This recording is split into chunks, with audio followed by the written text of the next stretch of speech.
பணிமனைகள், அரசு பேருந்துகள் என தமிழ்நாடு போக்குவரத்து கழகத்திற்கு சொந்தமான சொத்துகள் பல கோடி ரூபாய்க்கு வங்கிகளில் அடமானம் வைக்கப்பட்டிருக்கும் அதிர்ச்சி தகவல் தற்போது வெளிச்சத்திற்கு வந்துள்ளது. தகவல் அறியும் உரிமை சட்டத்தின் கீழ் இவை தெரியவந்திருக்கின்றன. தனியார் நிறுவனங்கள் ஒரு சில பேருந்துகளை மட்டும் வைத்துக் கொண்டு லாபகரமாக இயங்கி வரும் நிலையில் 22,743 பேருந்துகளுடன் செயல்படும் தமிழ்நாடு போக்குவரத்து கழகம் நஷ்டத்தில் இயங்கி வருகிறது. இதன் உண்மை காரணத்தை தெரிந்து கொள்வதற்காக மதுரை நெல்பேட்டையைச் சேர்ந்த ஹக்கீம் என்பவர் தகவல் அறியும் உரிமை சட்டம் மூலம் விண்ணப்பித்தார். போக்குவரத்து கழகங்கள் மூலம் அவருக்கு கிடைத்த தகவல்கள் அதிர்ச்சியை ஏற்படுத்துவதாக உள்ளன.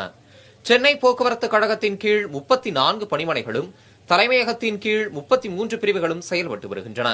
அதில் அயனாவரம், மந்தைவெளி, அண்ணாநகர், அம்பத்தூர், பேசின் பாலம், சைதாப்பேட்டை, திருவான்மியூர், பெரம்பூர், தியாகராய நகர் பணிமனை பேருந்து நிலையங்கள் அடமானத்தில் இருப்பது தெரியவந்துள்ளது. சென்னை போக்குவரத்து கழகத்தின் அடையாளமான பல்லவன் இல்லம், பட்லஸ் சாலையில் உள்ள போக்குவரத்து தொழிற்சாலை, 490 பேருந்துகள் என சென்னை மாநகர போக்குவரத்து கழகத்தின் சொத்துக்கள் மட்டும் 580 கோடியே 63 லட்சத்திற்கு வங்கிகளிலும் அரசிடமும் அடமானம் வைக்கப்பட்டுள்ளன. மதுரை போக்குவரத்து கழகத்தின் 39 பணிமனைகளில் 30 பணிமனைகள் 363 கோடியே 77 லட்சத்திற்கு அடமானம் வைக்கப்பட்டுள்ளது.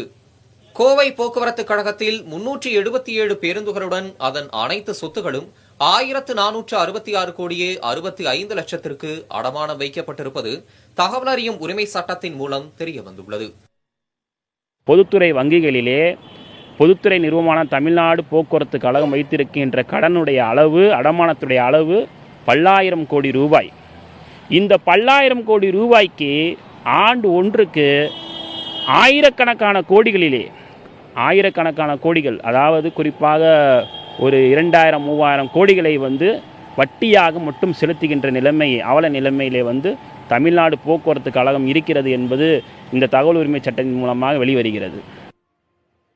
ஆட்சியாளர்கள் தங்கள் கொள்கை முடிவிற்கு ஏற்ப சுயமாக தேர்தல் நேரங்களில் போக்குவரத்து கழகம் சார்ந்த இலவச அறிவிப்புகளை வெளியிடுவதே இந்த நிலைக்கு பிரதான காரணம் என்ற புகார் எழுந்துள்ளது.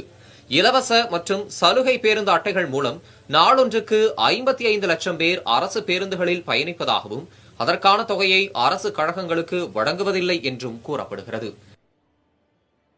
அரசு வாக்குறுதி அளித்திருக்கிறது.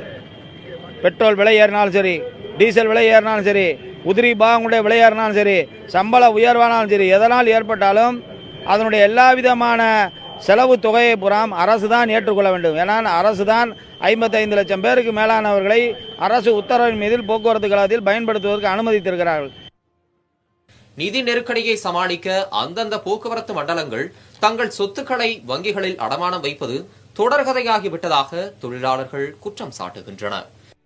இந்த பற்றாக்குறையை ஈடு செய்வதற்காக அவர்கள் தன்னுடைய குழும கூட்டத்தை போர்ட் ஆஃப் டைரக்ஷன் மீட்டிங்கை கூட்டிக் கொண்டு இந்த மாதம் சம்பளம் போடவில்லை, ஆகவே எங்களுக்கு பணம் ஏற்படுகிறது, இந்த பணிமனையை அடமானம் வைக்கலாம், அடுத்தது அந்த பணிமனை அடமானம் வைக்கலாம் என்று பணிமனை முழுவதும் கிட்டத்தட்ட 300 பணிமனைகளை போக்குவரத்து கழக அதிகாரிகள் வங்கியில் அடமானமாக வைத்திருக்கிறார்கள்.